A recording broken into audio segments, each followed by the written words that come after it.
Well, hello, my name is Matthew Thrift. I am the broker in charge of the Berkshire Hathaway Home Services Sedan Joyner Realtor's office in Simpsonville, South Carolina. And I've decided to take some time to begin putting together some training video series on some of the South Carolina real estate contract forms that we are currently using. This video is actually being shot on January 18th, 2018. So right now, most of the contract content that I'll be going over are coming from the September 2017 contract for sale. If the contract changes, obviously the video will have to be updated and we'll need to reinform anybody that has watched this video of the changes, and that will be forthcoming. However, just wanted to take the time today to create something that you will be able to consistently go back to and refresh your memory of, and in hopes that it will help you and your business and grow your business and help you be able to understand the contract better and be able to explain it to your clients at the time when that's needed, and be able to negotiate a contract and be able to get it to the contract to close period without many frustrating issues that can come up. So hope you enjoy. Thanks so much. So the form that we're going to be talking about today is the South Carolina Agreement to Buy and Sell Real Estate, the residential contract. It's actually Form 310. So wanted to make sure that we're all on the same page and we're talking about the same contract. So I'll be referring to some notes right down here. I'll also put some on the screen and you'll be able to see what I'm talking about a lot clearer. So as we begin, we're going to take this by section. So hopefully if you need to refer back to a section, I'll try to have them marked so you can get back to that section really a lot easier. But section 1 deals with the parties of the contract. The parties in the contract, very simple to understand. They're the buyer and the seller. So on those lines that it asks for in section 1, obviously we want to use full legal names of all buyers that will be on the contract and in the negotiation, including even middle names. On the seller line, you want to put all sellers that are party to the contract. Anybody that's on the deed, and as many people that there may be. So I want to make sure that everybody is listed on the contract that is involved. A party is defined as either the buyer or seller, which I've already explained. Brokers are those agents or realtors that are responsible for representing or assisting each buyer or seller. That's pretty self-explanatory too. Closing attorney in South Carolina, we're an attorney state, so closing must be performed by a licensed real estate or attorney of some sort. The effective date, this is where it gets a little confusing. The effective date, as it says, is the final date upon which a party to the negotiation places the final and required signatures and or initials and date. I want to make that very specific. A lot of times I see contracts come through and I see initials where changes have been made, but no date where those, or what time those initials were actually put on the contract. State law requires initials and date for any changes in a contract. And delivers notice. Let me stop right there. Delivering notice means that one of the agents or one of the parties must tell or must let the other party know that that contract has been delivered to them. So for example, if this contract was emailed by one of the agents or one of the brokers to the other agent at 3 o'clock in the morning, just because that email was delivered at 3 o'clock does not mean that there's been notice done by that particular agent that sent the contract. The notice of delivery would be when the early morning hours come, 8:30, 9 o'clock in the morning, and a phone call is made to the other party or the other agent to say, hey, there's an email in your inbox. Just wanted to let you know that that's been delivered. And by the way, when a contract is delivered to another agent and notice is given, that party is said to have received notice of that delivery. So if you're on the buyer agent side and you get a delivered contract or delivered offer to your party, your buyer or your seller, you're obviously your buyer in this case, you want to make sure that you get in contact with your client or customer as soon as possible to deliver that notice. And so once everybody has everything initialed and dated and everybody has received notice and delivery of the offer or contract, in this case, it's going to be the contract because we're talking about when the contract becomes effective. Everybody's got to receive notice, everybody's got to receive delivery, and that is the date and the effective date of when the contract actually goes into place. The interesting part is when we go to E, the business day. So when does the business day start? Because everything is going to start on the effective date, but ultimately any inspections or timeframes begin on the next business day. So what is a business day as far as the contract is concerned? It's a 24-hour period, Monday through Friday, excluding Saturday and Sunday and federal legal holidays. So you're going to need to keep track of your calendar to make sure that you are counting correct business days. A business day starts at 10 a.m., but the business day starts on the business day after the effective date. So for example, I'll use today as an example. It's Friday. So if we get a contract that becomes effective today at 2 o'clock in the afternoon, the business days for the contract and all inspections are going to start on Monday morning at 10 a.m. It's not going to start today. It's not going to start tomorrow on Saturday. It's going to start Monday morning at 10 a.m. So want to make sure that you understand that because you're going to have to count those days and make sure that you take out the weekends and federal holidays. So going on, in good funds is the transfer of the required amount of U.S. dollars within any required time frame. So if we're talking about earnest money, if we're talking about any other sort of funds that are being given, good funds have to not be a canceled or withdrawn or insufficient funds check. Everything has to make sure it's cleared through bank accounts and such. Time, all time stated shall be South Carolina local time. We only go by Eastern Standard Time. We don't go by Mountain or Central Time. We go by Eastern Standard Time because, well, obviously we're in the state of South Carolina. And time is of the essence with respect to all provisions of this contract stipulating time, deadline, or performance periods. Right below that first paragraph, you see that buyer seller is a South Carolina real estate licensee. In South Carolina, if you are a real estate agent or a realtor, you as a party to the contract, if you are the one selling a property, you must disclose in all of your marketing and all of your contracts that you are a licensee in the state of South Carolina. And it's very clear, it's very bold, it's very highlighted. Everybody knows your position in the contract negotiation. So that concludes this section, part 1, regarding parties and some definitions for the contract that's going to continue on throughout the remainder of the contract.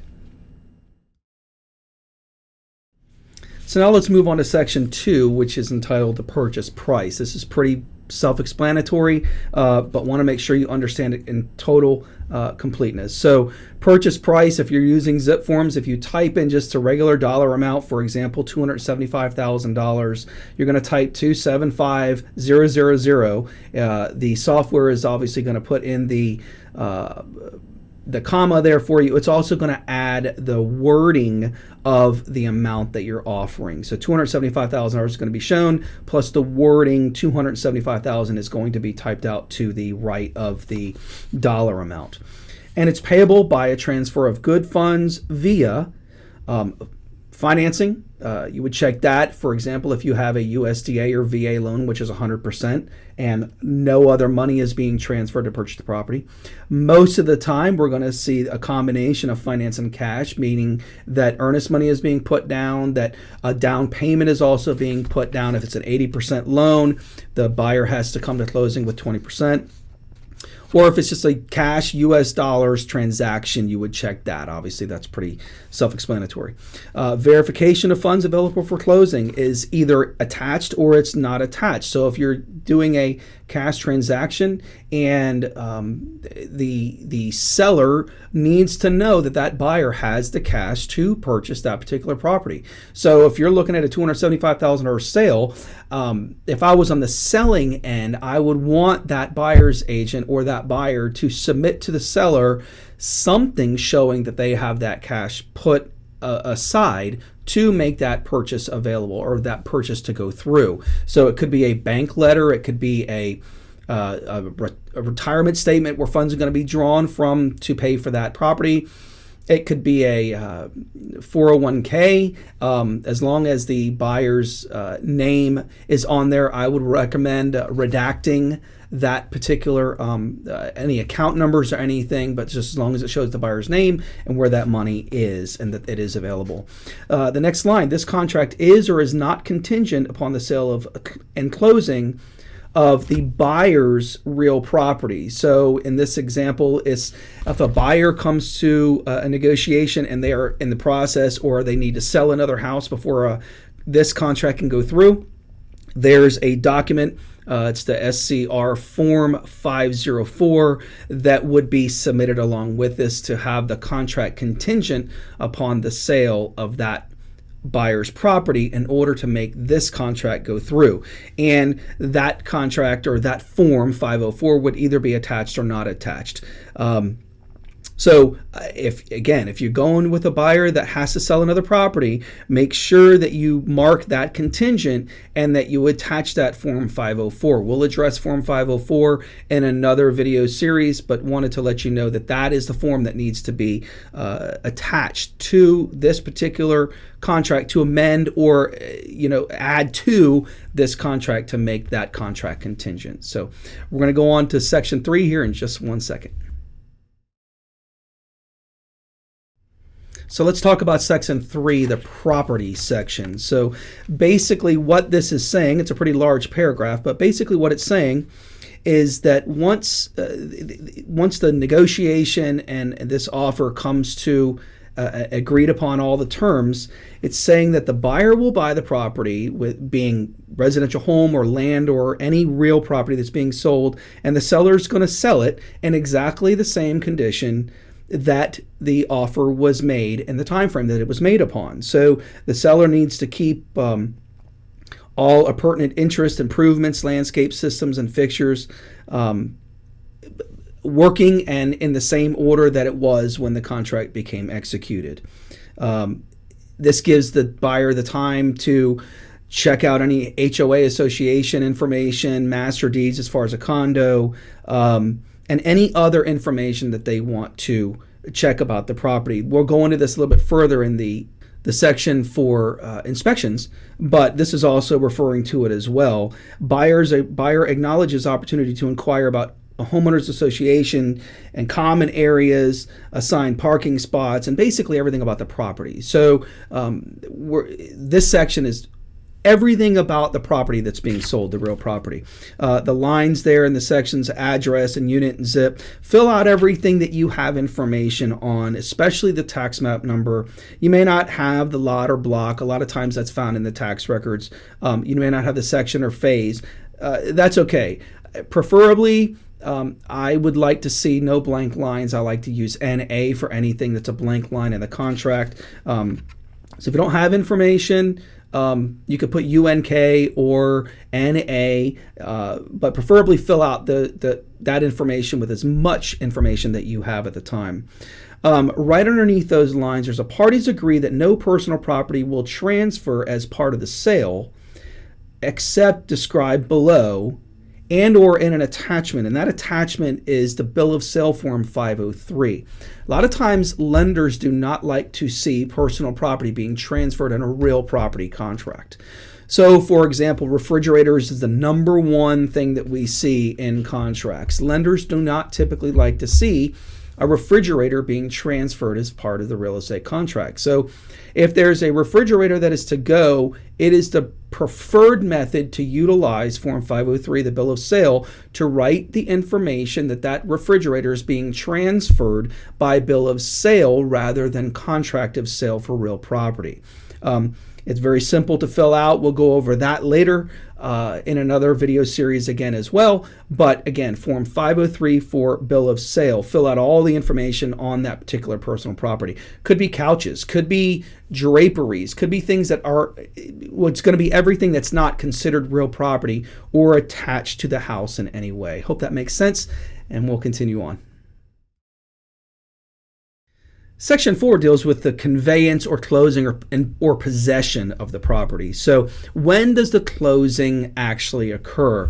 And it just says simply, closing occurs when the seller conveys a property to buyer and occurs no later than 5 p.m. on or before a calendar date or the closing date. So for example, if it's going to be February 28th of 2018, I don't even know what day that is right now, but if it's going to be that day, the closing is said to occur at 5 p.m. or before. It doesn't say that closing can't be February 25th. It doesn't say that February 26th can't be the closing date if parties agree that closing is going to be earlier than the 28th. But closing must occur by February 28th, 2018, or whatever calendar date that you put in there. It goes on with an automatic extension of blank business days for an unsatisfied contingency through no fault of either party. So what am I saying here? This is not an automatic extension just for everything. This is for an unsatisfied contingency through no fault of either party, being the appraisal hasn't been completed, the lender needs a few more days, that there's a title problem, something having to do with a third party, but not the parties to the contract. And it continues on. Seller agrees to convey marketable title with the property recorded general warranty deed free of encumbrances. So basically, the seller must deliver clear and free title, and then in those lines down there at the bottom of the page, you put the actual names or company or whatever that the deed is going to be in.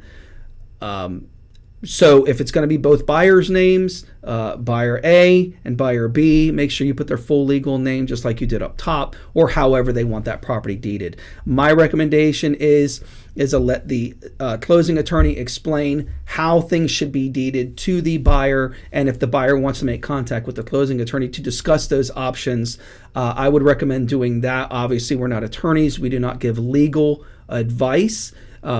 So you could put those names down, but I would, again, prefer that the closing attorney does go through how property should be deeded and the benefits and pros and cons to other types of deeds or how things should be named.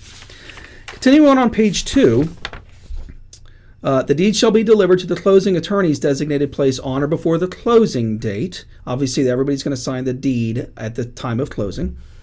And that the seller shall convey possession of a vacant and reasonably clean property, when basically broom swept. You don't got to call in Molly Maid or whatever to make sure that you can eat off the floors. However, it's reasonably clean, along with all keys, codes, any remote controls available, any manuals. They're saying, for example, manuals, equipment, warranties, and service information, and similar ownership items to buyer at closing. So basically, when you go to closing, you want to make sure you have everything ready for that new buyer, including all the manuals, warranties, anything that's going to help that buyer in the future. Garage door remotes are something that's consistently forgotten at closings. Make sure that all keys are given. Obviously, it should be a recommendation to any buyer when you buy a new property that all locks should be rekeyed at the time they take possession, just to make sure and free them up with safety. So that concludes section 4. So we'll continue on.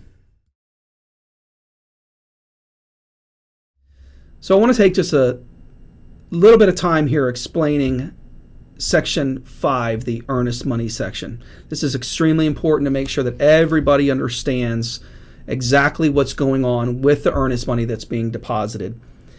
So we take that first line, the total of the earnest money being put down on a particular contract. Let's go for example, $1,000. If $1,000 being given for earnest money, that's going to go in that first section line there.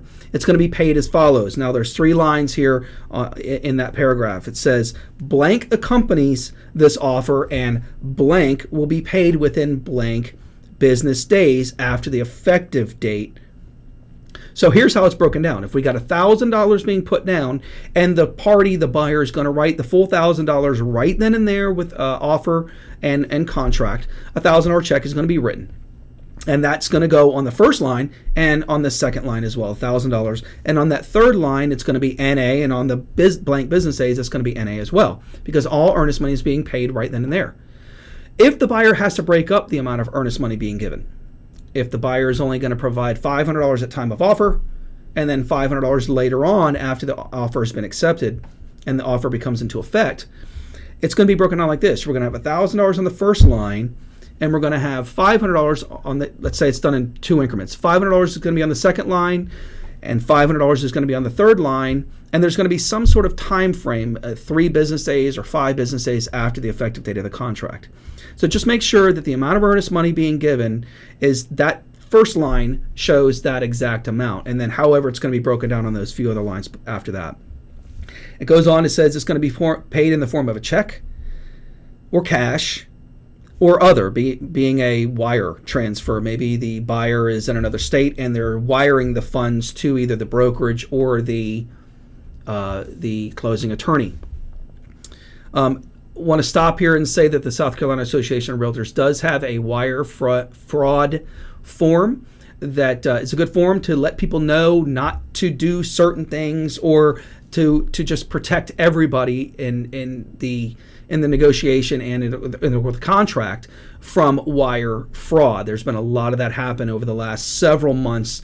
Several people have lost thousands of dollars, including attorneys as well, just basically because someone hacked their email and a wire fraud instruction was sent, and it wasn't actually it wasn't a party, it was a third party, who knows where in cyberspace and in the world. But you can find that on zip forms called the wire fraud form. I would highly recommend that being used on contracts as well.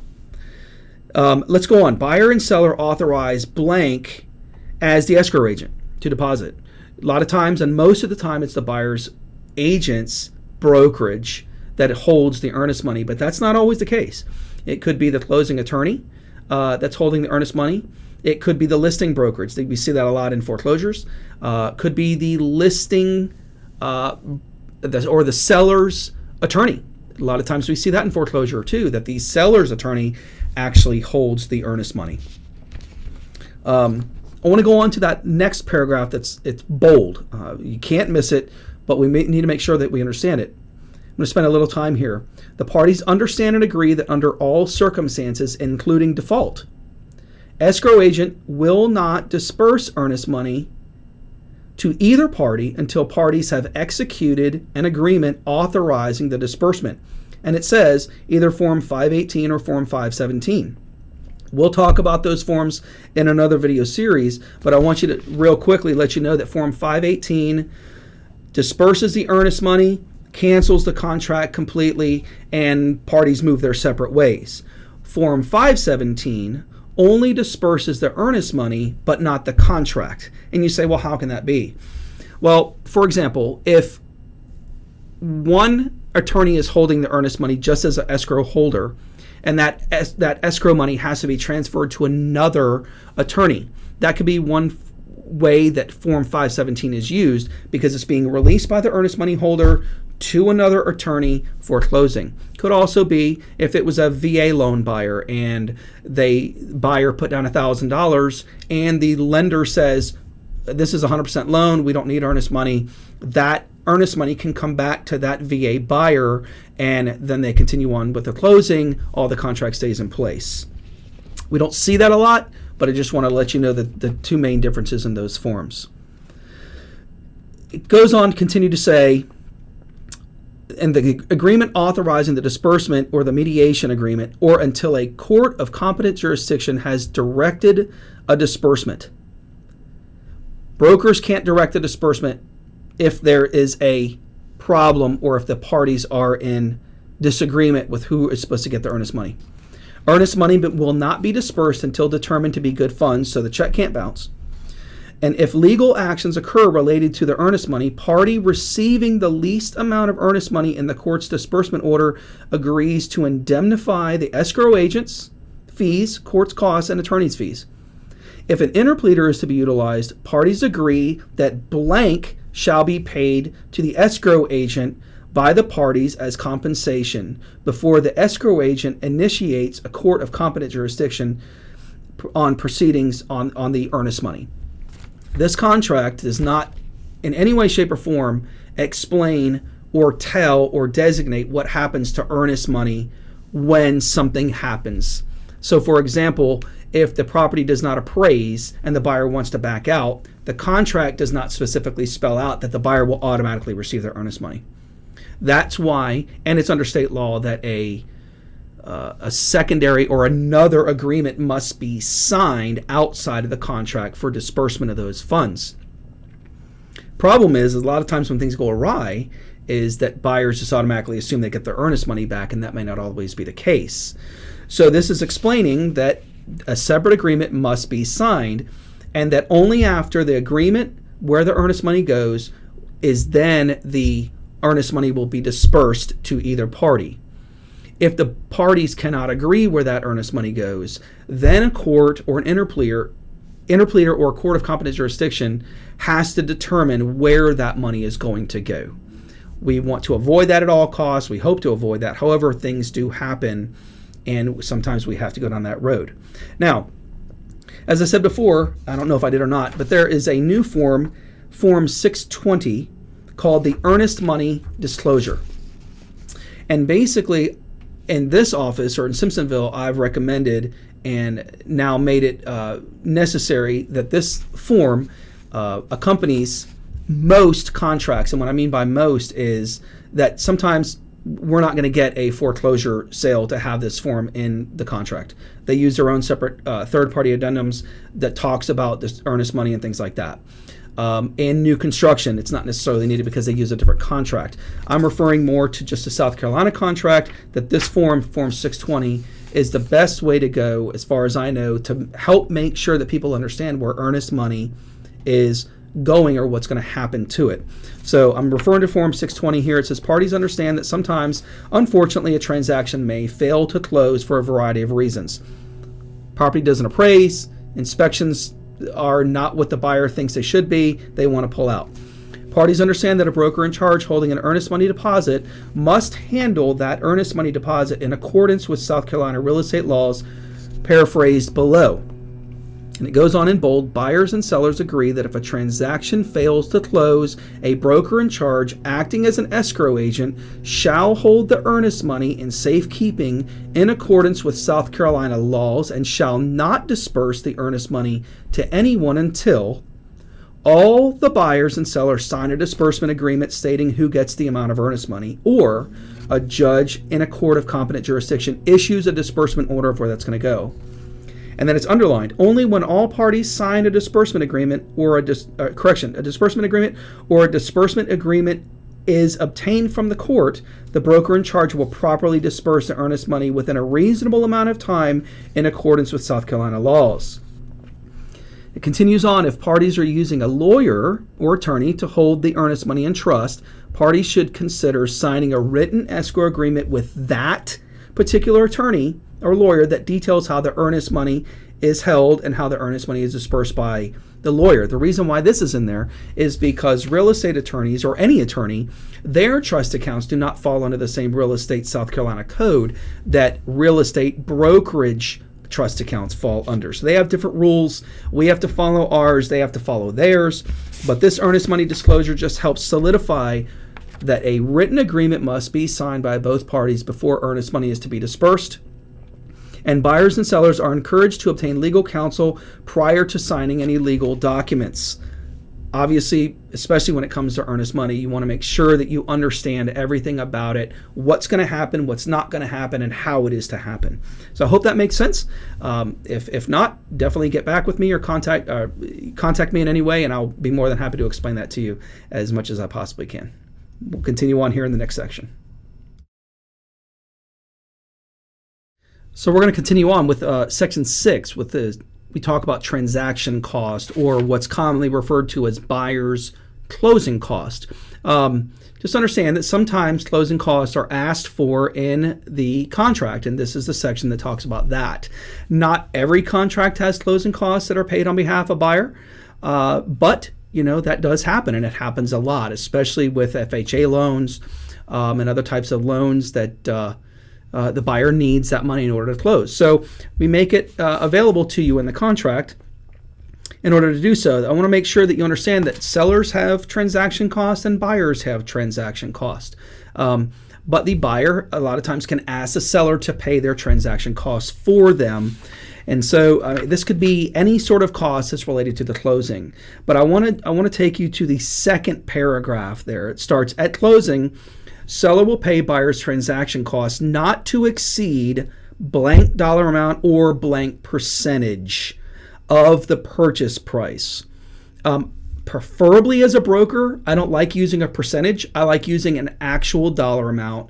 So it's easy for everybody to understand. We don't have to deal with calculators and trying to figure out percentages. We know exactly what the bottom line is going to be, which includes non-allowable cost, first and then allowable cost for FHA and VA. There's some things that a seller can and can't pay for. The buyer is responsible for any buyer's transaction cost exceeding the amount that you asked for. So if you're asking for $3,000 of closing costs and the closing costs actually are $3,200, the buyer would be responsible for the $200 over the $3,000. If the amount exceeds the actual amount of those costs or amount allowed by lender, then any excess funds will revert to the seller. So in this case, if you got $3,000 of closing costs, but it only actually cost $2,800, that $200, the seller would not be responsible for giving that $200 to the buyer, is basically what they're saying. And if no closing occurs, buyer is responsible for their side of the transaction cost, and seller is responsible for their side. So if the closing defaults, and the buyer's had an appraisal, the buyer's had inspections, that buyer is responsible for all those costs, and the seller is responsible for their costs. Private and public transfer fees and any costs similar to transfer fees, for example, capital contributions, conservancy fees, estoppel fees, otherwise named fees, but similar to fees paid to the homeowners association. So basically, any sort of transfer fees, association fees, can be divided between buyer and seller. So if you need the seller to pay for the transfer fees or you need the buyer, you can check which box. Or on that line, you could say, hey, any transfer fees will be paid by both parties, dividing them by 50% or whatever the case may be to divide those costs. So if it's $400 in transfer fees and buyer's going to pay $200 and seller's going to pay $200, you would put that on that blank line there. Other than that, that's well, let me state this. In that first paragraph, let me bring you back there. It does talk about that transaction cost can go toward contractually required real estate broker compensation. Now, I want you to be aware of that. I do not like that particular section because the contract or the buyer's agreement that the agent has with the buyers or the buyer, that discusses what they get paid. And they're supposed to get their money out of the transaction. Now, a lot of times they'll ask for other fees and they'll ask for those fees to be paid.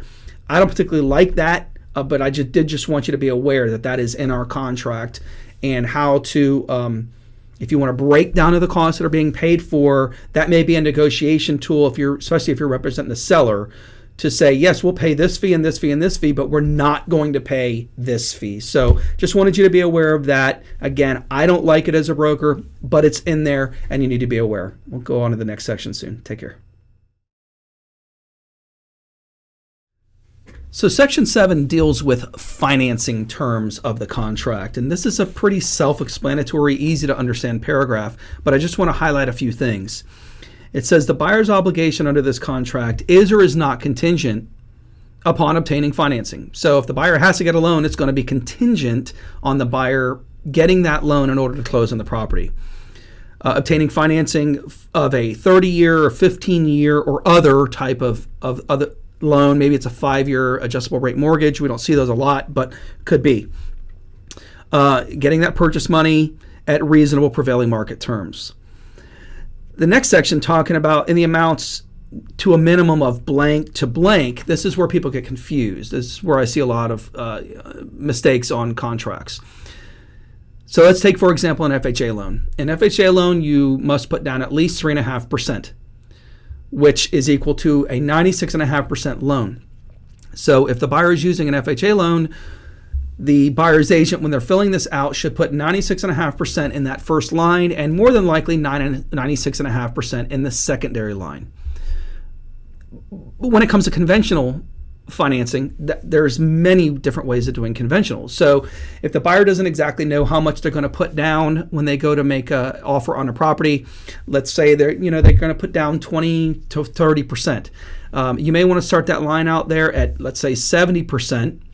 And then go up to 95% in that secondary maximum line. If it's a 100% loan, for example, a VA or USDA, you're going to clearly put 100% in the first line and 100% in the second line. The next space there talks about the buyer shall apply for financing within blank business days. Shouldn't take a buyer too long to apply for financing. Within a couple business days, that should be sufficient. The buyer may have already started that process as far as getting a pre-qualification letter, but that's not applying for the loan. That's not filling out the loan application. That's simply supplying them some information in order to obtain a pre-qualification letter. But that buyer is forced to apply for that financing within blank business days, whatever's written in the contract there. And then where people get confused is on page 3, the top section there, talking about the next blank section of the pre-approval letter or the initial approval letter being provided that contains no unreasonable credit or income or asset conditions within blank business days. Now, I've talked with several lenders and they're telling me that 10 days should be very sufficient for the buyer to get all that information to the loan officer to submit it to underwriting to get a pre-approval based upon certain conditions. And those certain conditions are, let's say, the appraisal of the property, the condition of the property, if it's an FHA or VA loan.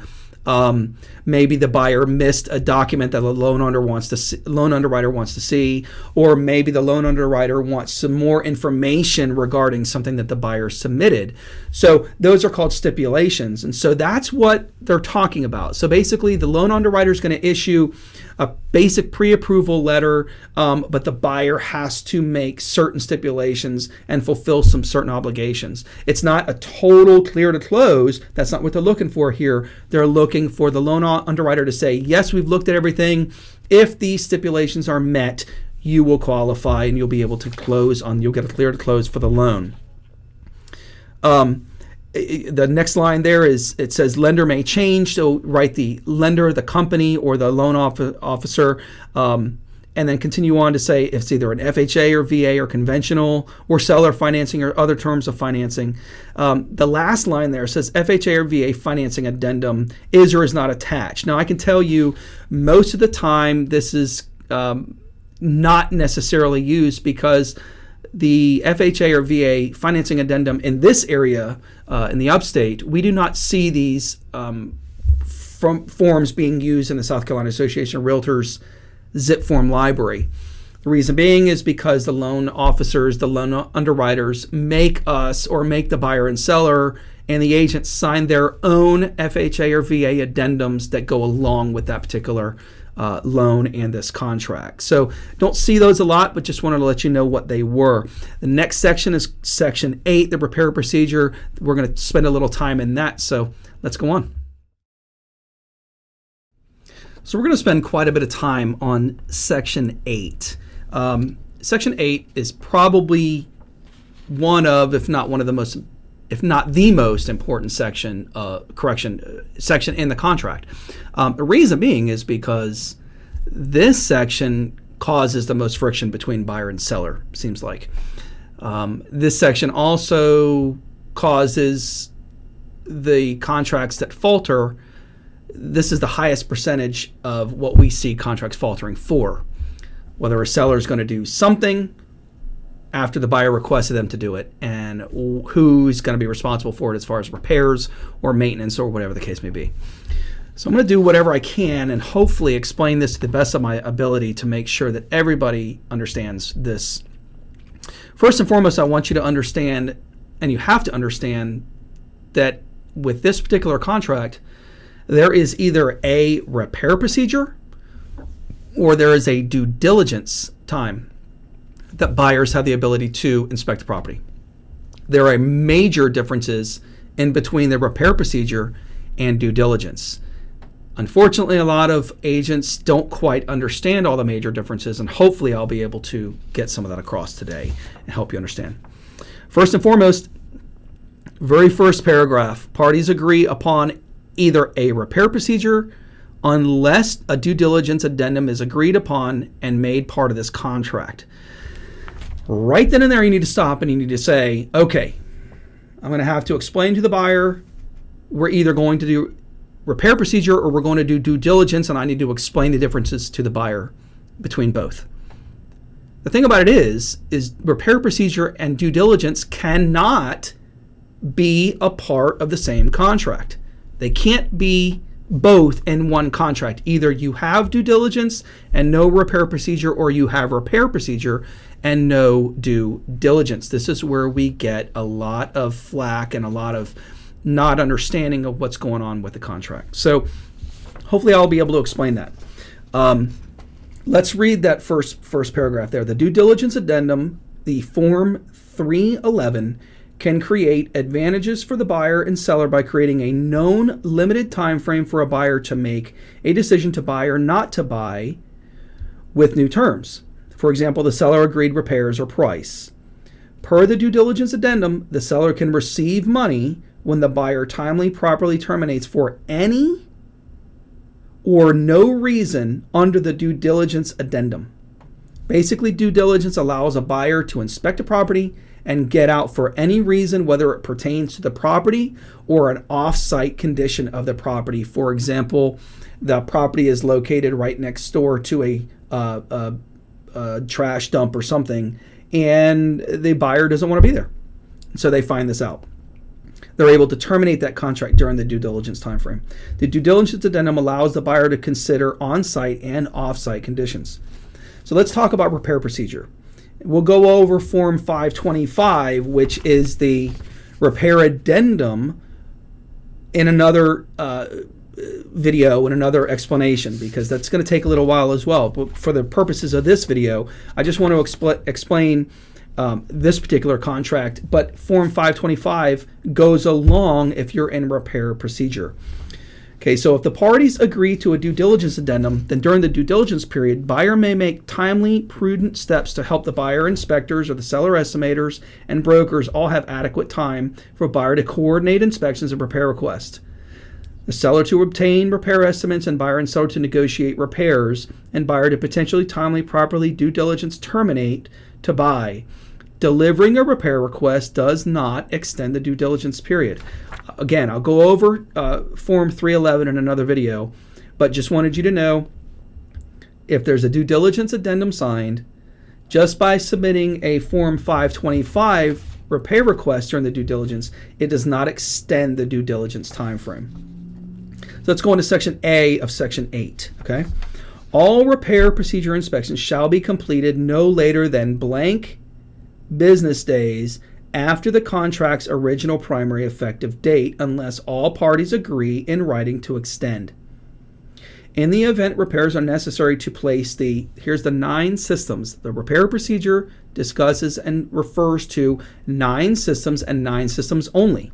Here they are: the heating system, the air conditioning system, the electrical systems, the plumbing systems, the water supply systems, water waste systems to be conveyed in operative condition, to make the roof free of leaks, to address environmental concerns, and to make the improvements or home structurally sound.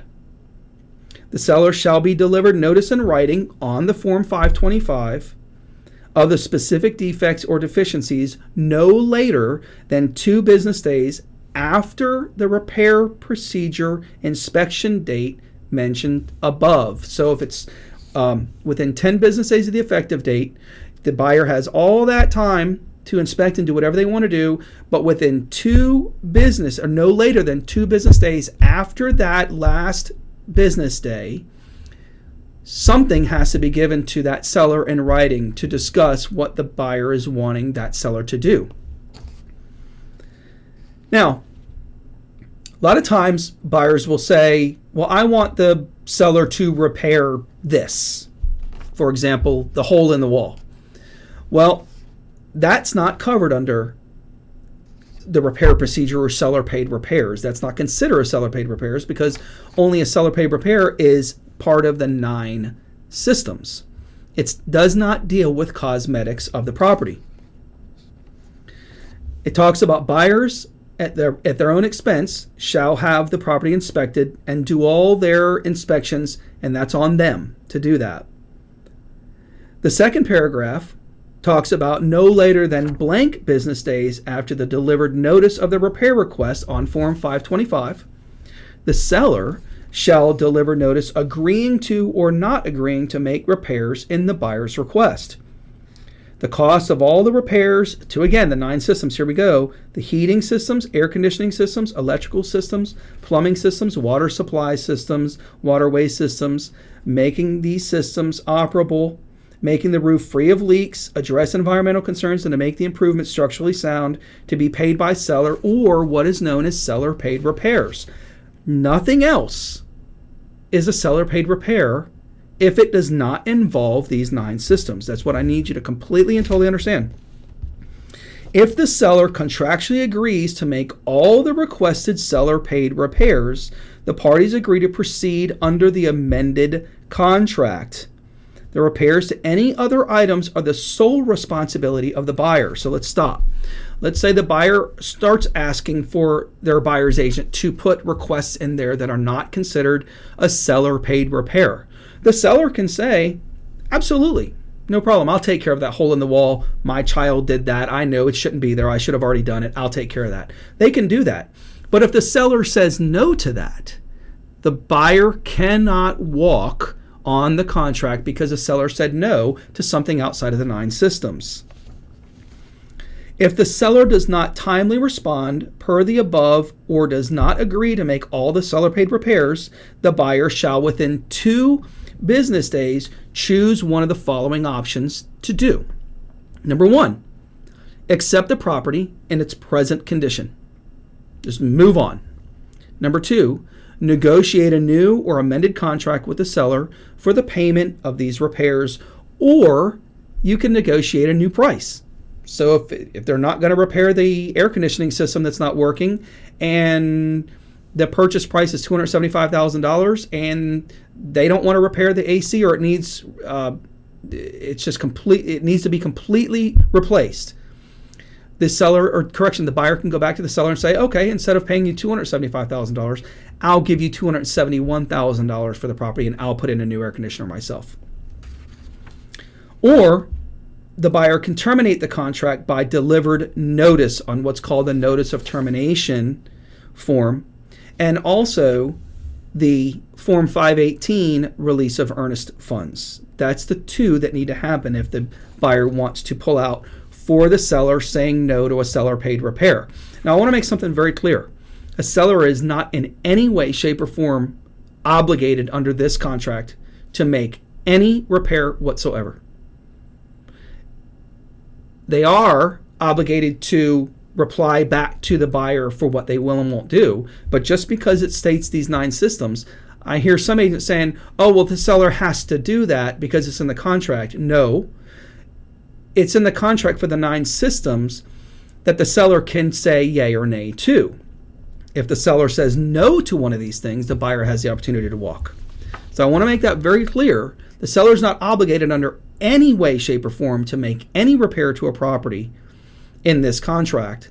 But if they say no to one of the 9 systems, the buyer does have the ability to terminate the contract completely. If the buyer fails to accept or renegotiate a new and amended contract with the seller or terminate the contract by delivered notice within 2 business days, the buyer agrees to buy and seller agrees to sell the property as is. So timeframes are extremely important. Time is of the essence here. Parties agree as is means buyer buys the property for the purchase price while the seller maintains the property from the effective date through the closing, subject to normal wear, otherwise without repair or replacement, that sells the property for the purchase price unless agreed upon in writing by the parties in the contract. The obligations of the seller for repairs terminate upon closing. So once that buyer says, okay, I agree with everything, these repairs have been done, or if they hadn't been done and the buyer goes to closing, unless there's been some sort of negotiation, the seller no longer has an obligation. There is one little small facet to that which talks about survival, and I'll talk about that a little bit later.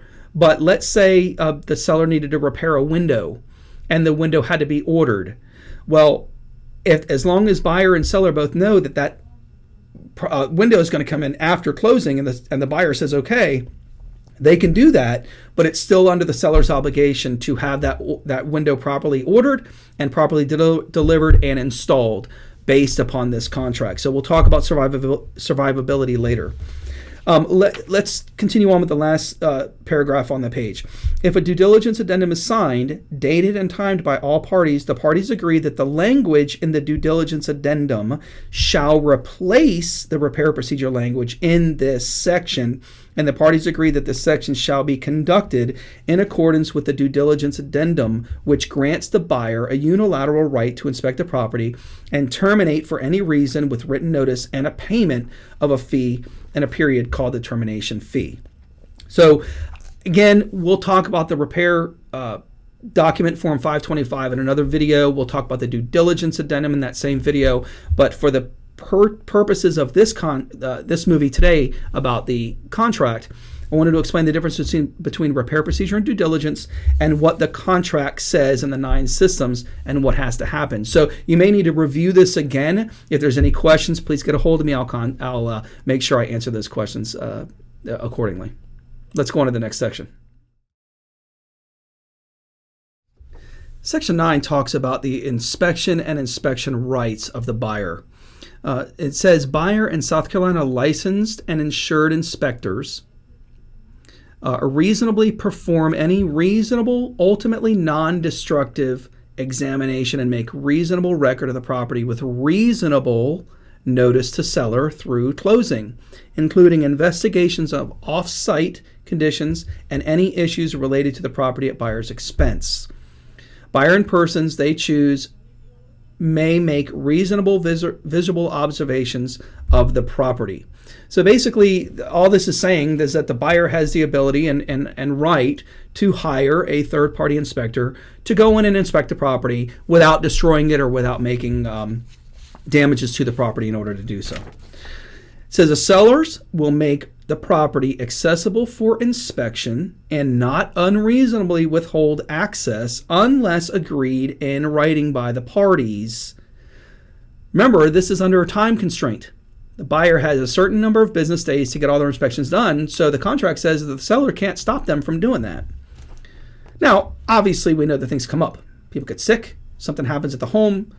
As long as the parties understand and agree, okay, we're going to extend that time frame, that's perfectly fine. But if there's no reason to do that, the seller needs to let the buyer continue and make their inspections during that time frame. The seller will keep all utilities operational through closing unless agreed upon. This happens a lot in foreclosure. This happens in vacant properties. It's technically, under this contract, the seller is responsible to have all the utilities on.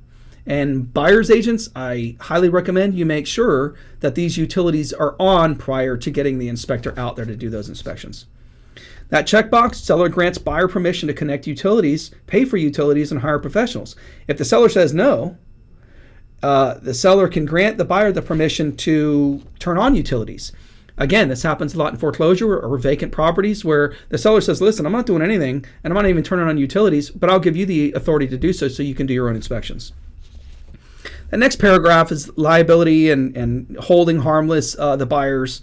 Buyers will hold harmless and identify the seller and attorneys and brokers for all claims, injuries, and damages arising out of the exercise of the inspection. So basically, let me just make this real short in layman's terms. Buyer can't sue. Buyer can't go after the seller or the brokers or the attorneys or anything for the damages or what happens during their inspection period by that inspector or by them. Okay, so that's what basically that paragraph there is talking about. So hopefully that helps you. Again, if you have any questions, let me know. Stop here at this point, and we'll get those addressed. Well, let's continue on to 10, appraisal. So section 10 talks about the appraised value of the property being purchased. One specific section in this paragraph that I want to specifically address, but let's read it. The contract or this contract is contingent upon the property being valued according to the lender's appraisal or other appraisal as agreed upon by the parties for the purchase price or higher. If the parties are made aware that the appraised value is less than the purchase price, and the seller delivers notice to the buyer within 5 business days or closing, whichever is earliest, of an amendment to reduce the purchase price of the appraised value, the parties agree to proceed to closing under the terms of this contract, with the purchase price being amended to the appraised value. But if the seller is aware and refuses to reduce as stated above, the buyer may proceed to closing or terminate the contract because it didn't appraise, because the contract is contingent upon the property appraising for the purchase price, and that buyer would deliver notice of termination to the seller. Again, let me reiterate, the seller must come back within 5 business days to the buyer to say that they will. So what happens is buyer's lender gets the appraisal, the property doesn't appraise, the buyer's lender contacts the buyer's agent and says, hey, the property didn't appraise for $275,000, it only appraised for $272,000. The buyer's agent that gets a contact with the seller's agent says, sorry, the property didn't appraise. Your seller has 5 business days to let us know what they want to do. If the seller comes back and says, okay, no problem, I'll sell it for $273,000 or what, $272,000, whatever it appraised at. The amendment comes, everybody agrees to it, you proceed to closing. If the seller says, no, I'm not going to reduce my price, I'm sticking at my $275,000, the buyer has 2 options. They can either proceed to closing and come up with that extra $3,000 that the seller is wanting, or they can terminate the contract by issuing a notice of termination and the Form 518 to receive their earnest money back that all parties agree to. The next section there says the contract is not contingent upon the property being valued at an appraised value according to the lender's appraisal or other appraisal as agreed upon by the parties for the purchase price or more. Don't see this a whole lot, but we do see this, especially in a lot of cash deals, where the buyer is not going to get their own separate appraisal, or it's an investment property. The seller is selling the property. They're not going to do anything with it.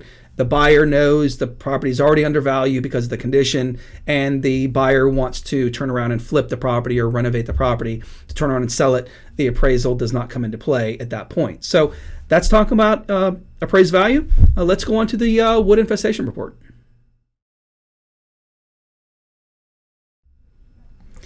Section 11 covers the wood infestation report, or what's commonly known as the CL 100 or termite inspection. Now let me stop here and say, I want you to notice that this is its own section. This section is not in the buyer's repair inspection or repair section 8. It's its own contingency in the contract. It's its own time frame. So I just wanted to get that across there. So let's look at this. If the property to be sold has been previously occupied, this contract is contingent or it's not contingent upon the buyer or seller having the property inspected at their expense by a qualified licensed bonded pest control operator selected by the buyer or seller. The buyer or seller shall deliver timely notice of and shall deliver to closing a CO 100 wood infestation report dated no earlier than 30 calendar days prior to closing and no later than blank calendar days prior to closing. I want you to take special regard there. It says calendar days and not business days. If the buyer is responsible for having the property inspected as indicated above, but does not have the property timely inspected for the report's required delivery time frame, the buyer waives any and all rights under the terms of this section. The seller makes no warranties with regard to matters covered by such infestation report or any other improvement unless specifically stated in the contract. So let's go back up to the beginning of the paragraph. Either A, the contract is contingent, or it's not contingent upon a CO 100. A lot of times in investment properties, an investor will not do a termite inspection. They may make that non-contingent. Some loans are not requiring termite inspections, so the buyer may choose not to have one. Not a recommendation of mine as a broker. I think every property should be inspected for termites. However, some buyers don't worry about it. So it either is or is not contingent upon the termite inspection. The next section talks about who's going to pay for it, either the buyer or seller. Most of the time we see the buyer paying for these termite inspections. I want to make special note here that a VA seller, or correction, a VA buyer in no way can pay for a termite inspection.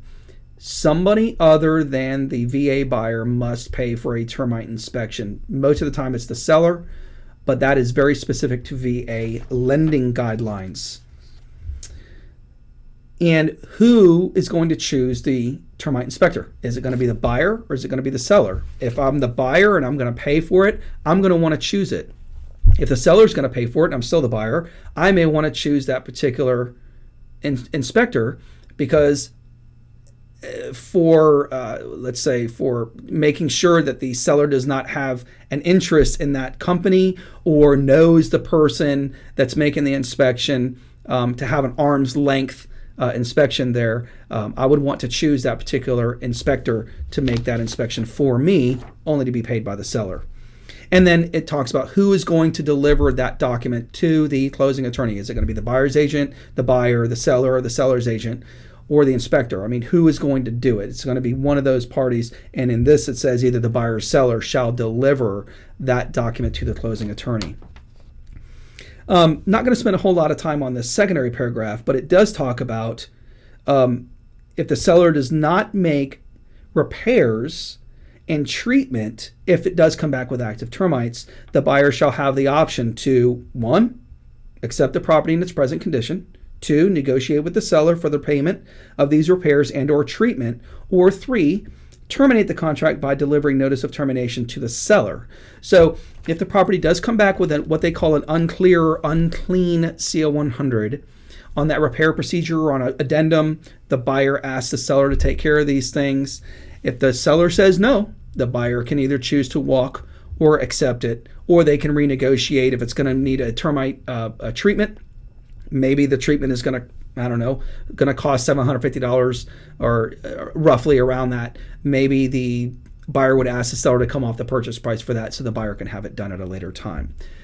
Totally up to the buyer and seller how they want to do that. But again, the biggest thing is this is outside of the repair procedure. This is its own contingency within the contract. Pretty self-explanatory, and hope that helps. Let's go on to section 12 regarding survey and title examination.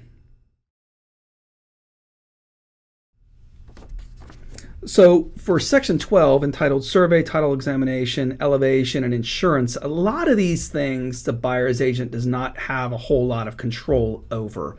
A lot of this, especially in a loan situation, is handled by the loan officer, making sure that the property is fully insured, that loan underwriter's going to want to see that the property is not in a floodplain, and the loan officer handles a lot of this. So I would recommend that agents kind of stay out of this section because we're not insurance agents. Kind of let the loan officers handle this particular section. The biggest thing I want to talk about with this is it does say brokers recommend buyers to have property surveyed and the title examined. And if the title exam is going to be done anyway, especially if it's a loan, if you do a cash deal, more than likely an attorney is going to do that, and that's going to be part of the attorney's costs. And you can't pass on unclear title anyway, so that's going to be done at the attorney level then. It does talk about it's the buyer's responsibility to find out if this property is in a floodplain. The loan officer is going to help them with that. Obviously, the agents can also say, hey, I looked this up on the flood map. This is, but let's make sure we verify, and insurance companies can help us with that.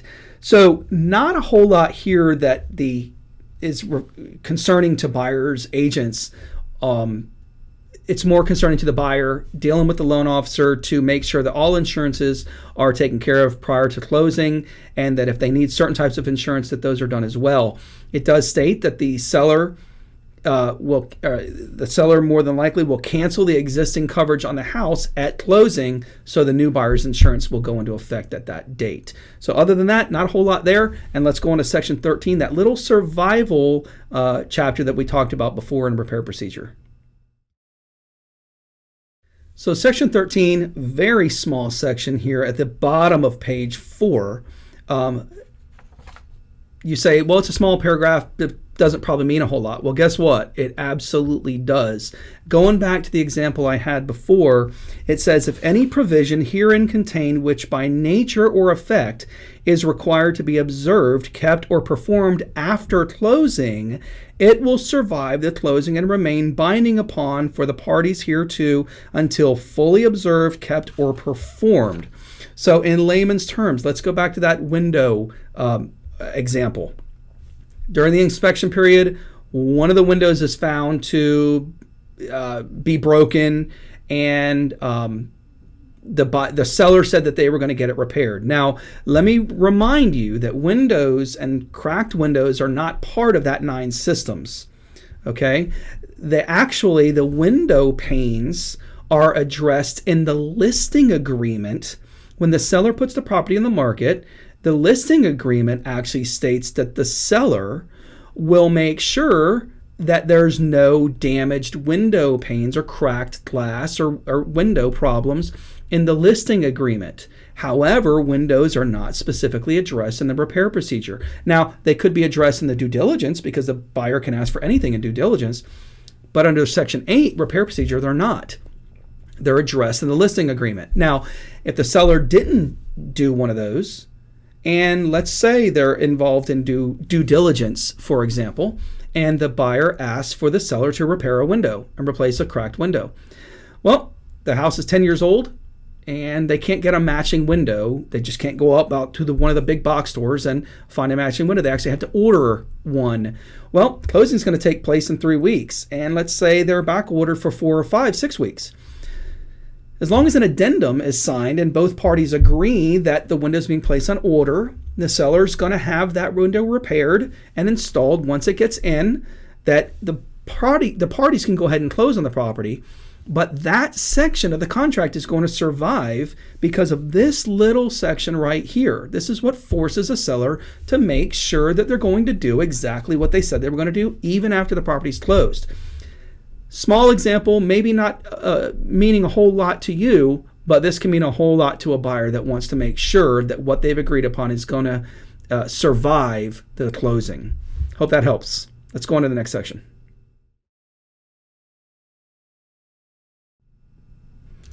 Section 14 talks about home warranty companies and optional coverage.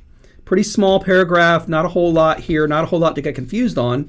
But it simply says, parties agree that a home warranty ordered by whoever's going to order that, whether it be the buyer's agent or the seller's agent, with at least 12 months or 1 year of coverage after the closing date, will or will not be provided.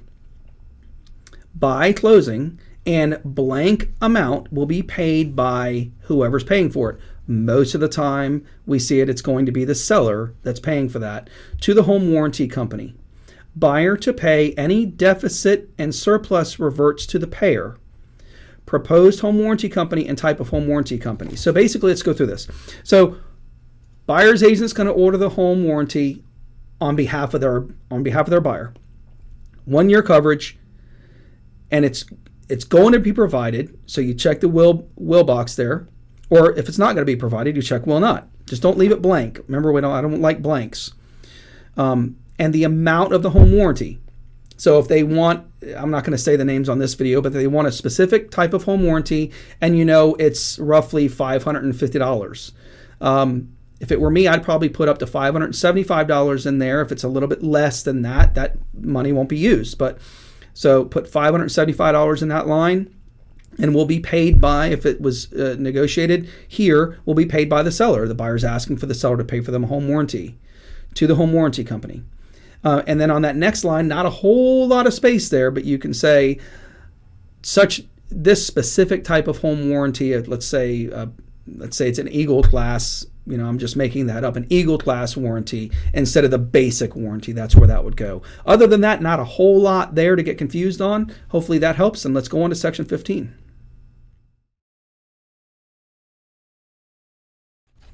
So the next section here, section 15, talks about fire or casualty or injury to the property.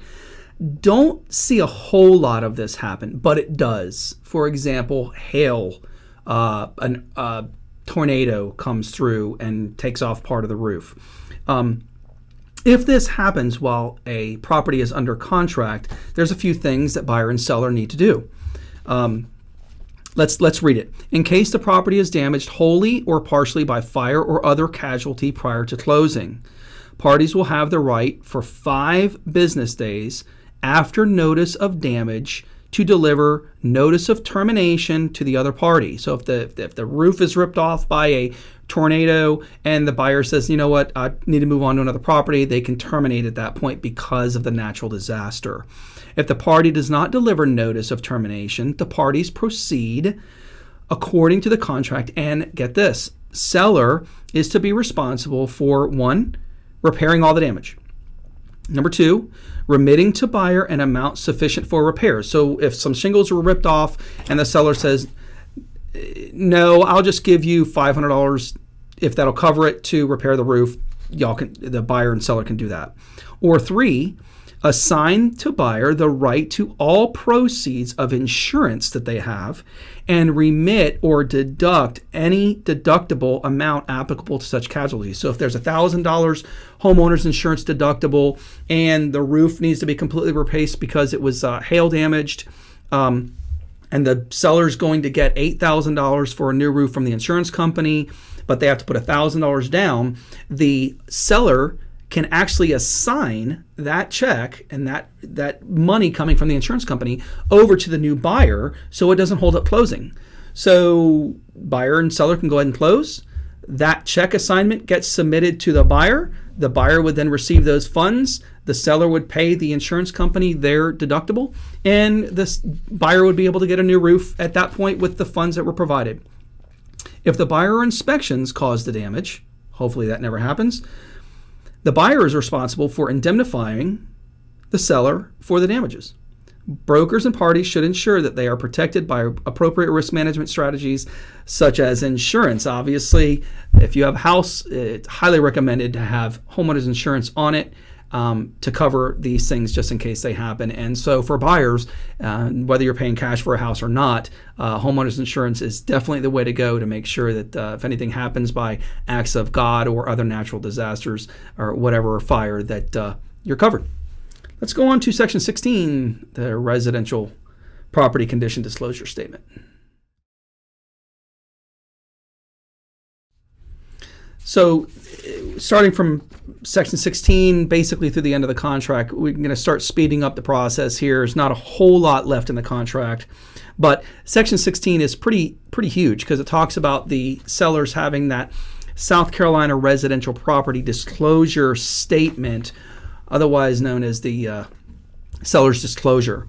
And it says either check one of the 2 boxes, that there will be a seller's disclosure attached to the contract or negotiation, or there won't be. And there's a few reasons why it wouldn't be. But let's talk about the first one. Buyer and seller agree that the seller has delivered prior to this contract a CDS or a seller's disclosure to the buyer. Most of the time, these are found in associated documents of the MLS, and the buyer has had the opportunity to look at those documents prior to making the offer on the property. So seller has to fill out the thing completely and accurately, and if anything changes during the course of in the negotiation or the contract to close phase, that the seller has to disclose those things and update that seller's disclosure statement. Big thing is that I want to make sure that you understand agents don't fill these things out. This is completely and totally up to the seller to fill out and for the buyer to look at and agree to and know everything that the seller is telling them, and hopefully true.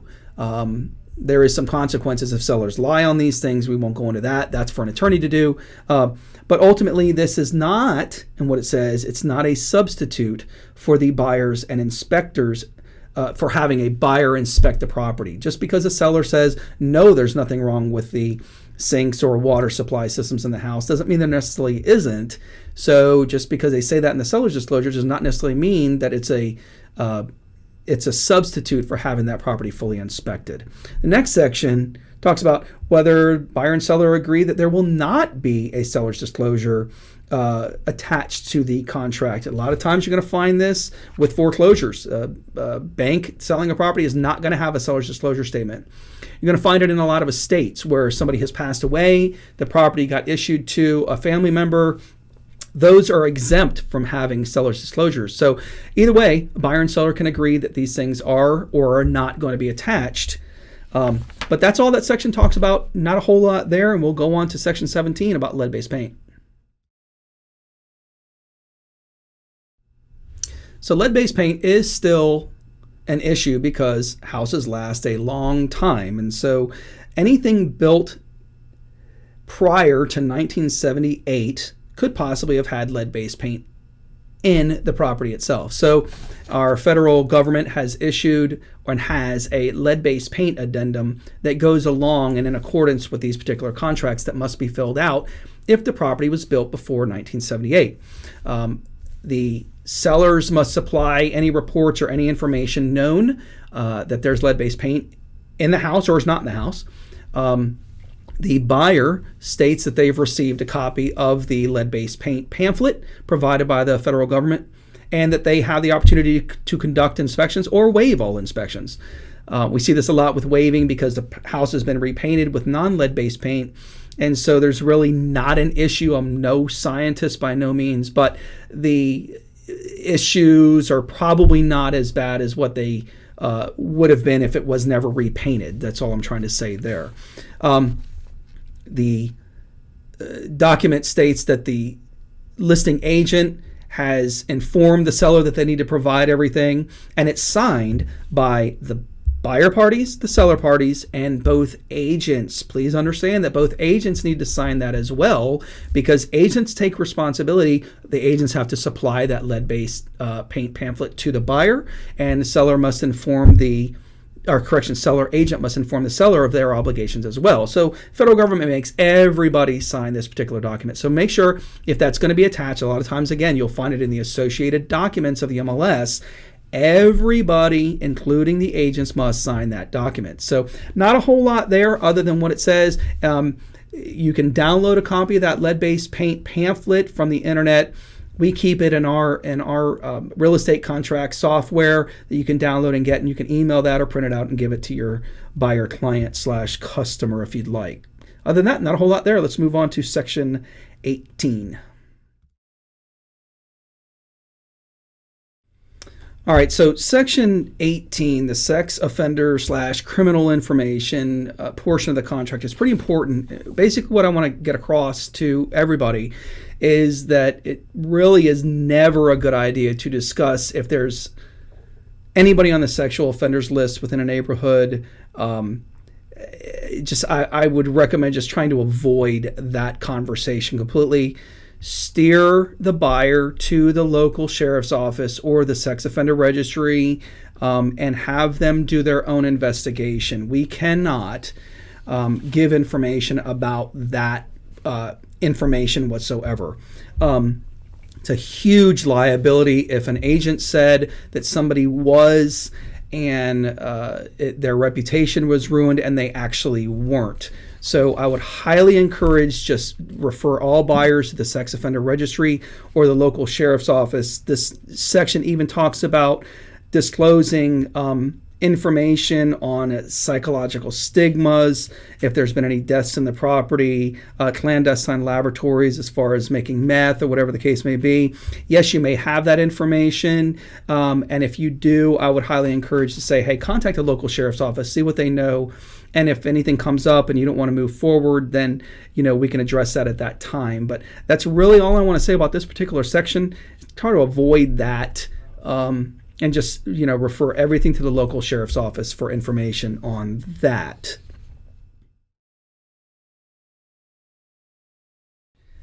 Section 19 talks about our trust accounts. If a buyer's agent's brokerage is going to be holding escrow funds, basically this section basically talks about where those funds are held, that are it's a separate trust account or earnest money account that's under strict guidelines, not only with the state but also with the federal government. Here at this brokerage, we do not have an interest-bearing earnest money checking or earnest money account. So here at Seat & Joiner, we'll check may not place deposited earnest monies into an interest-bearing account. I don't know about attorneys' accounts or anything like that. I'm strictly dealing with ours. But it does talk about the fact that if the holder of the earnest money is going to put that in a separate account for their money to be protected, that's basically what Section 19 deals with. Nothing really significant about that particular section.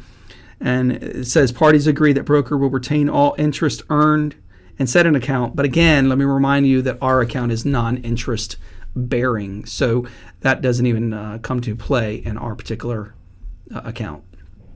Let's go on to Section 20 and the next few sections.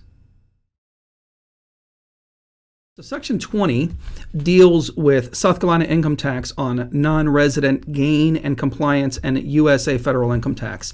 Basically, what you need to know here is if a seller has a property in South Carolina and they are a non-resident of the state, it's not their primary residence, and they are selling that property in South Carolina, that the attorney that is doing the closing is going to withhold, I believe it's a 7% tax on that particular property being sold in South Carolina.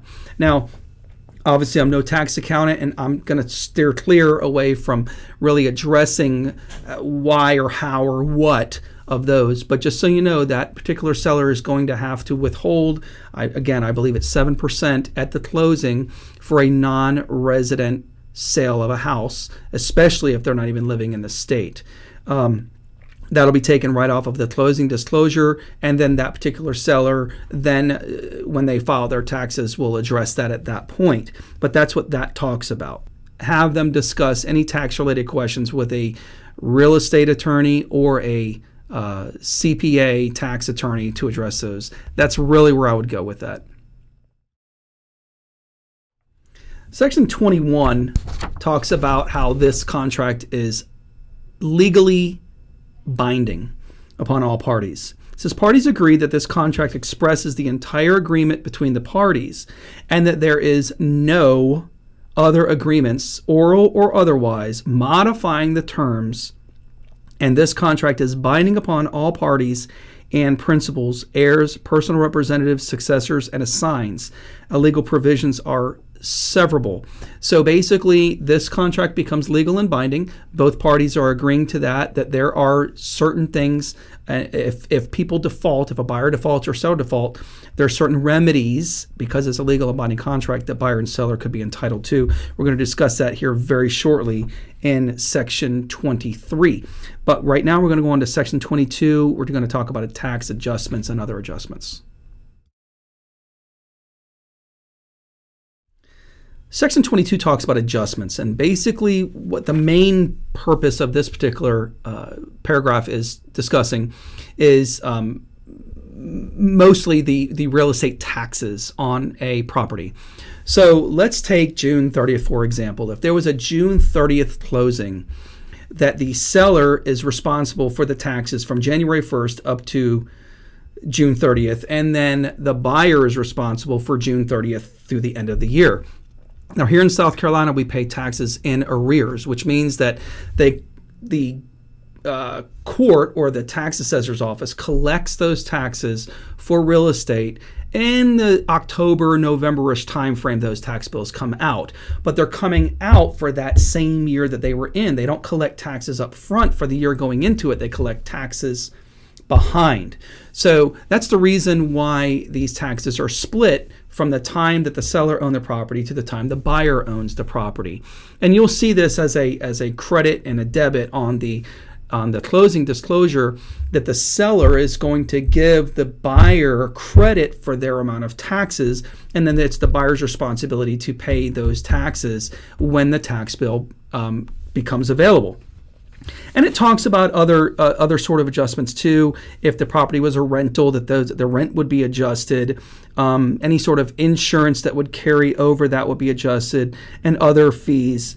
But it specifically says closing attorneys shall make tax proration based upon the available tax information deemed reliable at the time. So whatever that that closing attorney, that information he has, that's what the attorney is going to go by at closing. Now, if this later changes after the fact, or they found out that the proration was inaccurate, this contract states that the buyer and seller shall make any financial adjustments between themselves once accurate tax information is available, and buyer makes timely, reasonable steps to minimize the taxes. So we know as well that once a buyer purchases a property, the court or the tax assessor automatically assumes that that buyer is not the primary resident of that property. It's the millage rate is adjusted at a 6% tax rate. Now, once that buyer purchases that property and they move into the property and they claim it as their primary residence, it is the buyer's responsibility to let the tax assessor know that that's their primary residence, which the tax assessor would then adjust their millage and tax rate down to the 4% primary residence rate, which will significantly decrease their tax amount.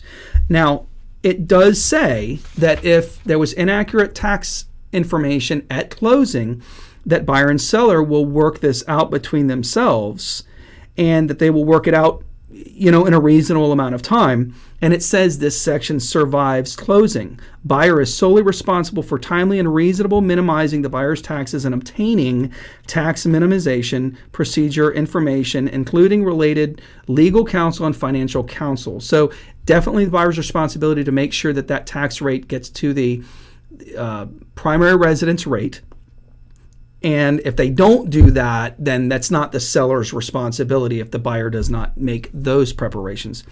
Special assessments approved prior to closing shall be the responsibility of the seller. So if there was a special assessment by an HOA and it was before the closing, that's on the seller side. And so, but if a special assessment by the HOA comes after the closing, then that would be the buyer's responsibility. Other than that, that's really basically about the tax rate and proration. And then let's go on to default, because this is a pretty big section, section 23. So I said section 23 deals with default, or what we know as breach of contract. Either the buyer breached or the seller breaches the contract. Section A there under 23 talks about if the seller defaults in the performance of any of the seller's obligations under this contract, the buyer has the ability to do this. And it says deliver notice of default to the seller and terminate the contract. If the seller doesn't perform, the buyer can terminate. The buyer can, it says, and pursue any remedies available to the buyer at law or equity, and recover attorney's fees and all other direct costs of litigation if the seller found in default, or if the seller is found in default or breach of the contract. Now, if the buyer defaults, which that happens, seems like it happens a little bit more than the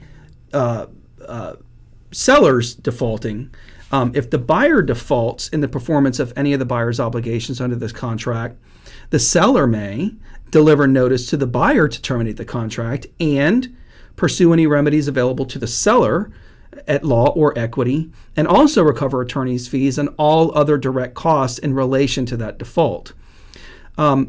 C says if either party's default, parties agree to sign the escrow deposit disbursement agreement or release agreement. So a lot of times if something defaults, the parties, either a seller or buyer, want to argue who's going to get the earnest money. And that earnest money, if there's an argument there and they can't agree upon releasing the earnest money and then taking the default later to wherever it needs to go as far as a court is concerned, they want to hold that money as kind of like a bargaining chip. Well, that's not what the contract states. It states that it's going to be the parties are going to sign the disbursement agreement and release agreement. D, parties may agree in writing to allow a cure period for a default, and if within that cure period either party cures the default and delivers notice, that the parties can go ahead and proceed to closing. So there's just a lot there. We don't see this a lot. Things do happen, but if and when that time comes, there is some remedies for either party with whoever was defaulted on or breached upon. So that's basically what I want to go on that. And let's go down to Section 24 in mediation. Section 24 talks about mediation between the parties. And this is basically set up so buyer and seller do not have to pay the exorbitant amount of fees to hire their own attorneys. They can actually go through a mediation process. We don't see a lot of this, but this does happen. At our local association, we have two people there that are called the Ombudsman program that can help and assist in the mediation process. But the contract talks about how parties can pay for a mediator to basically look at all the circumstances and have the parties come to their own conclusion on who is going to receive what as far as if somebody defaults. The mediator does not say whether somebody should get this or somebody should get that. They don't make a conclusion. They just mediate between the parties to have the parties come to some sort of conclusion on their own. The National Association of Realtors has a mediation process, and the phone number is there. If that ever got around to it and parties are interested in that, then they can contact that number to determine how they want to go. Again, we don't see a lot of it, but they do have that ability and that understanding that they can do that in the contract. So we'll go on to Section 25 and 26 and right now. Section 25 is the section in the contract which actually helps the real estate agents or brokers involved in the contract. Basically what it's saying is that don't rely upon me as your agent or the broker or the other agent. That agents are basically there to assist in the real estate transaction. Basically, if an agent says that they're in a specific school zone, the contract states, hey, Mr. Buyer, don't rely upon that information being presented by the listing agent or the selling or the buyer's agent stating that they're in a school zone. It's your responsibility to determine that. We all know that we can be sued for any little thing. However, this is an out for real estate agents, so buyers or sellers don't rely upon the statements made by real estate agents, especially on information that real estate agents are not in the realm or industry of. For example, don't rely on me to ask or answer any tax-related questions or legal-related questions which require an attorney. So non-reliance clause, if a buyer wants to know, don't necessarily rely on everything and think that it's the gospel truth because the real estate agent said it. Make sure that you get the information that you need outside of the real estate agent as well. So kind of 26 goes along hand in hand with that, and we'll go to 26 now. Section 26 talks about the broker disclaimer. And basically what this section says is that parties acknowledge that brokers give no warranties or representations of any kind expressed or implied to as to, number one, the condition of the property, including but not limited to termites, radon, mold, asbestos, moisture, environmental issues, water, waste, air quality, HVAC, utilities, plumbing, electrical, or structural. Basically everything about the property. And number two, they give no warranties or representations regarding the condition of the property, the survey, the legal matters, or square footage. Number three, any off-site conditions. Number four, schools. Number five, title, including but not limited to easements, encroachments, projections, encumbrances, restrictions, covenants, setbacks, and the like. Zoning ordinances, projected income value, what the property may make. Basically, agents and brokers, we don't represent that particular property or make any warranties or any statements regarding that. That is completely totally up to a buyer to look at on their own to determine these things. It says parties consent that their brokers may communicate with them via any means and use or disclose information not made confidential by written instruction of the parties. So basically, that information that a buyer tells you, most of that has to be kept confidential. But if the buyer wants the other party to know something, that there need to be written instruction by that buyer to disclaim that information to the other party. And that's the broker disclaimer within the contract. Basically, we don't warranty anything. We don't know anything about the property other than what we've seen on paper or our walkthrough, that it's a buyer's responsibility to learn all that information. And any information given to us, if you want us to give it to anybody else, that would need to be under written instruction as well. Hope that helps. Let's go on to compensation. Section 27 discusses broker's compensation. And basically what this section says is that the closing attorney is going to submit or settle all brokers' compensation on the closing disclosure at closing. Settlement funds are going to be collected by the agent at closing, then to turn into their brokerage. The extra thing that it talks about is that if a party has a dispute against what an agent is actually making, that this contract states that that party will hire their own separate attorney to dispute that agent's commission earned. Now, that party that's bringing that dispute forward must do that within 180 days. Otherwise, the attorney holding that agent's commission can release that commission to the brokerage that's getting that money. It also talks about the fact that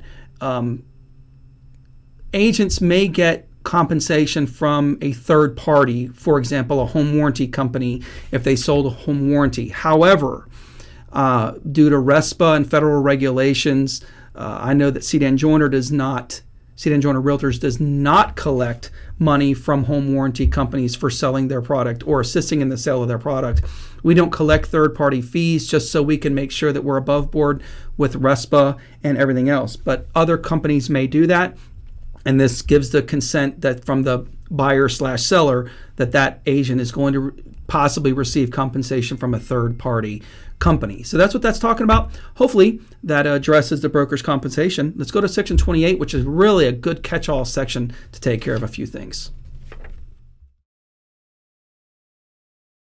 Section 28 is one of my favorite sections of the contract because it allows you to add other stipulations within the contract, and it also makes sure that any addendums or amendments to the contract that's being attached to it can be found here. It discusses what forms are attached so there's nothing lost in the contract and in the negotiation. So basically this contract talks about attachments or additions being added, and you spell them out here, whether it's the form number or what forms you're going to be using. For example, if it was a due diligence form, you would say, due diligence attached, and you would put that form number on there.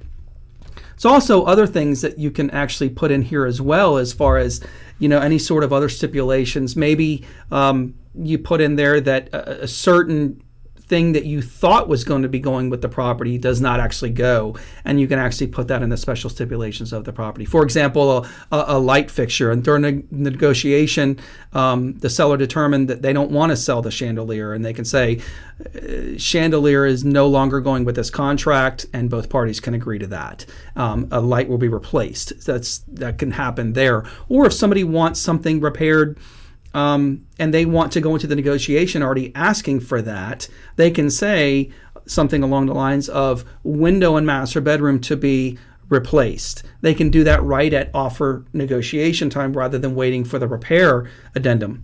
So just something that you can use as far as a catch-all and adding other addenda, and that way it keeps everybody on board with everything that's going on with the contract. Let's go on to section 29, and we are almost done. Section 29 is the notice and delivery section. So basically, I've already explained that there has to be notice and delivery. The party has to be made known that there was a delivered email of the offer or the contract. And it specifically talks about how once that contract is delivered to the broker for the other party, that is considered deemed delivery, and that other agent is supposed to contact that other agent and say, hey, I've emailed this to you, I want to make sure you got it. And as soon as that agent says, yes, I have it, that's considered notice and delivery to the actual buyer or seller party, and when it goes through the actual agents involved. It says that we don't have to do the old thing like it used to be where it's got to be an original signature. Now we use digital signatures, we use email, we use fax. So, if you want, you can either use a carrier pigeon to carry your contract over there. It's still a legal and binding notice and delivery once that's in the hands of the other party. So hopefully that helps. And let's go on to number 30, and we'll be basically completed. In section 30, it says parties are solely responsible for obtaining legal advice prior to signing this contract. As real estate agents, obviously we're not attorneys, so we cannot give legal advice. A lot of times legal advice is not received or given prior to somebody signing an offer or prior to somebody signing a contract, but it's in there for our protection. A buyer and seller both have the ability to speak with legal counsel prior to executing a contract, and we're just trying to make sure that both parties understand that they can do that. It also talks about the responsibility of wiring funds and how that can cause issues, and to be very aware of that. Again, I told you about the wire fraud form that the South Carolina Association of Realtors has on zip forms. I recommend that's used as well. But it also says parties acknowledge having time and opportunity to review all documents and receive legal counsel from their attorneys prior to signing. So highly recommend that if somebody does want to speak to an attorney before you get them to sign the offer or the contract, help them out there, but definitely don't give any legal counsel. Hopefully that helps. And let's go on to section 31, the expiration. In section 31, talking about the expiration of the offer or counter offer, I want to make sure that you understand that when signed by a party and intended as an offer or counter offer, the document and the offer or counter offer can be rescinded at any time prior to the date and time placed in this contract or this offer. So let's say I was making an offer today and I was going to give the party, the seller, I'm the buyer, and I was going to give the seller until Saturday at 7 p.m. Well, if I went out tomorrow and I found another property that I liked better and the seller has not responded, I can actually completely rescind the offer that I just made, and the offer becomes dead and null and void. That's the biggest thing. If a seller does not respond by that date, and if they respond after it, a buyer at that point is not obligated to accept if it's been after the expiration date, just so we know that as well. We do see that, and we do see buyers accepting terms and offer negotiation after the expiration. And if parties can do that, if they come together and have a meeting of the minds and the expiration is a non-issue. But it's not an obligation if somebody does not meet this time criteria. Hence why we have that on the first page. Time is of the essence in these contracts. So just be aware of your expiration date. It goes on in that section talking about if there is a document attached that for a power of attorney, that would be attached and how or who is going to get notice of about anything, whether it's been accepted or the counter offer has been countered again, or whatever the case may be. That line is there to say who's going to receive that counter offer or the contract back. So fill that out in its entirety, and other than that, the rest has the buyer signing and dating and timing everything, and it talks about their notice address or email. I don't really see that filled out because buyers don't want to give sellers their home address or their email. I don't see that very often, but obviously we need a buyers and sellers signatures and date and preferably time. And I'm going to continue on here, and I'm just going to talk about the last page of the contract, which is page 8 of 8. And the top portion of that contract talks about the escrow agent. A lot of times attorneys are not going to sign this when they're holding earnest money. A lot of times even the brokers don't sign that they're holding earnest money. You can. Sometimes lenders will actually have the escrow agent holder sign that. I don't see that happening. I've talked with some lenders and they said it's not really that big of an issue. But the escrow agent name would be the broker in charge name there, as it says, or other attorney or whatever that describe the escrow agency, whether it's a law firm or whether it's a real estate brokerage, and the contact information, whether that be the address and phone number and who is holding that, how do they get a hold of that person. Everything else is pretty self-explanatory. The licensee and their license number and their expires on what date, the broker in charge and that information, the company name that the agent works for. You're either involved as a buyer's agent or a dual agent or a designated agent if it's in the same office. If you're doing transaction brokerage, a customer facilitator, what association that you belong to, and the address, the notice address of the brokerage where you're working. Your email, phone numbers, and things like that. So fill this out in its entirety. I always recommend, if you're the buyer's agent, fill out the bottom portion as well. Shows that you're not a lazy agent. Hopefully that agent that's selling the property has all their information in associated docs that shows who they are, what their license number is, when it expires, who their broker is, what their license number is, and when it expires, and all the information that should be filled out there. That's one thing I'd like to get across, is that if you're selling a property, have that information readily available in the associated docs for the buyer's agent to fill this out in its entirety. The closing disclosure and the documents that the buyer and seller get, they've got to have this information for those documents. So you might as well just go ahead and get it done rather than waiting. I want to just bring to your attention real quick that the bottom of each page 1 through 6, the buyers and sellers have to initial every page on the bottom as well. The only page that it does not have initials is page 7 where they're signing. So even page 8, just the information on who the brokers and agents are, that also has to be initialed as well. So don't miss those. So, this is basically the end. I'll come back with just a few more words. So as we get ready to conclude the video, I do want to highly recommend that this is just an overview. And I've told you before, I am no attorney. I cannot give legal advice. And if you work for another broker, please ask your broker's opinion or advice on the contract of how they want you to do things or what they want to see.